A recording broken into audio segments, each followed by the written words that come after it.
Now we will read about sentence. अब हम sentence के बारे में पढ़ेंगे। सेंटेंस का हिंदी अर्थ होता है वाक्य। A group of words arranged in a particular order to make complete sense is called a sentence.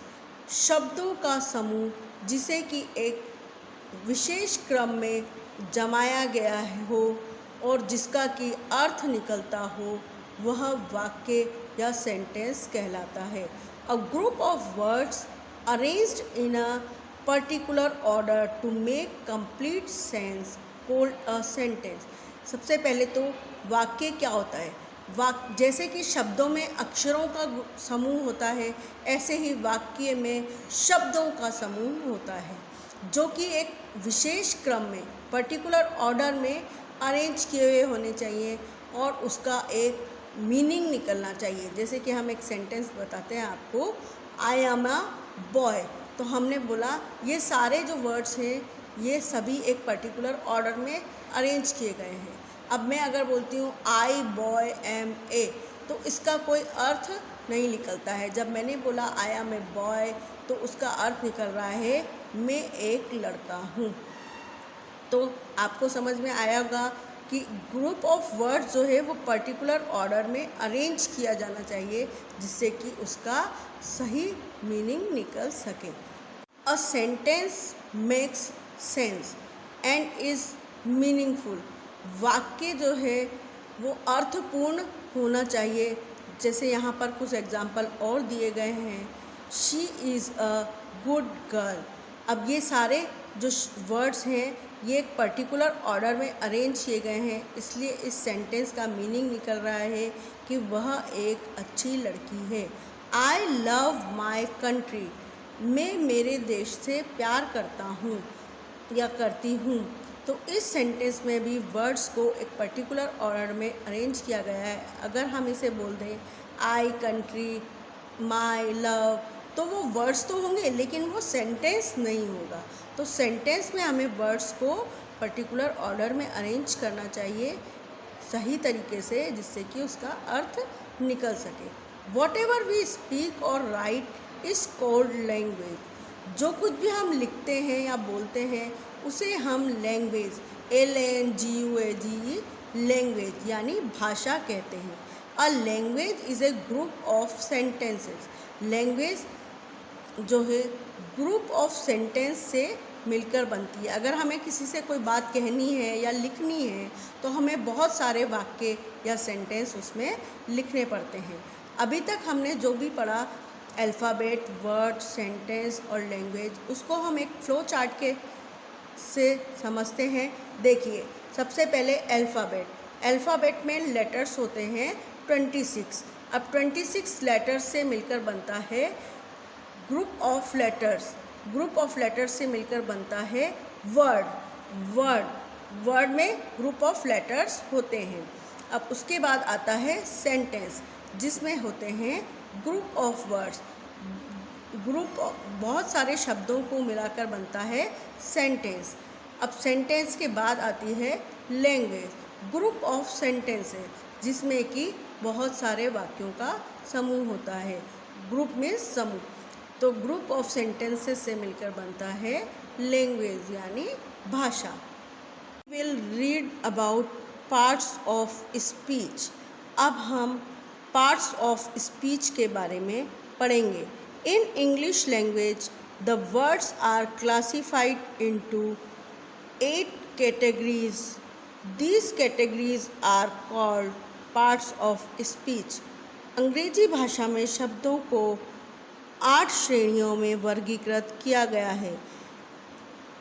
इन श्रेणियों को हम पार्ट्स ऑफ स्पीच कहते हैं। Here is an old rhyme about the 8 parts of speech in the English grammar. यहाँ पर एक छोटी सी कविता दी गई है पार्ट्स ऑफ स्पीच के बारे में। Read and remember it. Every name is called a noun as field and fountain, street and town. मैं ये राइम आपको यहीं पर एक्सप्लेन कर देती हूँ। देखिए, हर एक नाम को हम नाउन या संज्ञा कहते हैं, चाहे किसी फील्ड का नेम हो, चाहे फाउंटेन का नेम हो, चाहे किसी गली का या शहर का नेम हो। In place of noun the pronoun stands. Noun की जगह पर हम प्रोनाउन को लगाते हैं। As he and she can clap their hands. जैसे कि वह लड़का एंड वह लड़की ताली बजा रहे हैं। फिर से हम इसको एक बार समझते हैं। Every name is called a noun. ये आपको मैंने नाउन की डेफिनेशन जब बताई थी तब बताया था कि किसी भी पर्सन, प्लेस, एनिमल और थिंग के नेम को हम नाउन कहते हैं। तो पार्ट्स ऑफ स्पीच की पहला हो गया नाउन। फिर सेकंड हो गया इन place of noun the pronoun stands. हम नाउन की जगह पर प्रोनाउन का यूज़ करते हैं। तो सेकंड हमारा पार्ट ऑफ स्पीच हो गया नाउन। थर्ड है the adjective describes a thing. Adjective मतलब होता है विशेषण, जो किसी की संज्ञा या सर्वनाम की विशेषता बताते हैं। नाउन और प्रोनाउन को डिस्क्राइब करते हैं, उनको हम बोलते हैं एडजेक्टिव्स। एज मैजिक वर्ड और ब्राइडल रिंग। जैसे कि कोई जादुई शब्द या फिर किसी ब्राइडल की ring.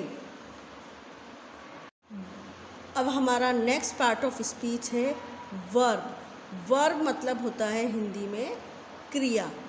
The verb means action, something done, to read and write, to jump and run. Verb का मतलब होता है कोई भी काम जो किया गया है, जैसे कि लिखना, बोलना, पढ़ना, चलना, गाना, सोना, इस तरीके से जो भी काम हम करते हैं वो सब किस में आते हैं? वर्ब में। How things are done the adverbs tell. कोई काम कैसे किया जा रहा है वो हमें एडवर्ब से पता चलता है। एडवर्ब जो होते हैं वो वर्ब की विशेषता बताते हैं। अभी हमने एक पार्ट ऑफ स्पीच पढ़ा था एडजेक्टिव, वो नाउन और प्रोनाउन की विशेषता बताते हैं, और एडवर्ब वर्ब की विशेषता बताते हैं कि काम कैसे किया जा रहा है, जल्दी जल्दी किया जा रहा है या धीरे धीरे किया जा रहा है। जैसे कि इसके वर्ड्स होते हैं क्विकली, स्लोली, बैडली, वेल, ये सब जो है एडवर्ब्स कहलाते हैं। The preposition shows relation as in the street or at the station. Preposition जो वर्ड्स होते हैं वो एक नाउन और प्रोनाउन के बीच में या दो नाउन के बीच में रिलेशन बताते हैं। जैसे कि the pen is on the table. Pen table पर रखा हुआ है। तो पेन जो और टेबल के बीच में जो रिलेशन है कि पेन जो है वो टेबल के ऊपर रखा गया है। तो पेन और टेबल दोनों नाउन हैं, उनके बीच में रिलेशनशिप बता रहा है ऑन। तो ऑन, इन, अंडर, बिटवीन, इस तरीके के जो वर्ड्स होते हैं वो आते हैं प्रीपोजिशंस में। कंजंक्शंस क्या होते हैं?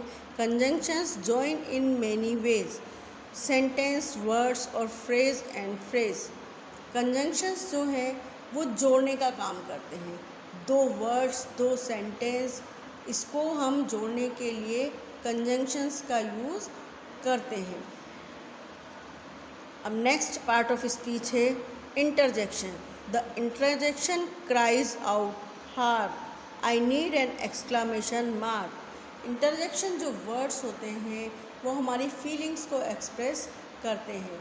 हम अपनी फीलिंग्स, जैसे कि कभी हमें दुख होता है या हमें खुशी होती है तो हम ओ, आ, आउच, वाओ, हुर्रे, इन शब्दों से, इन वर्ड्स से अपनी फीलिंग्स को एक्सप्रेस करते हैं। और फीलिंग्स एक्सप्रेस करने के लिए जिन इंटरजेक्शन वर्ड्स का हम यूज़ करते हैं उनके बाद हमें एक एक्सक्लामेशन मार्क भी लगाना चाहिए।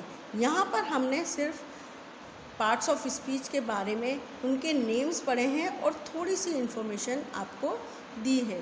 इसके बारे में हम जो है आगे के लेसन्स में और ज़्यादा डिटेल में पढ़ेंगे। You will learn about these parts of speech in more detail as you move.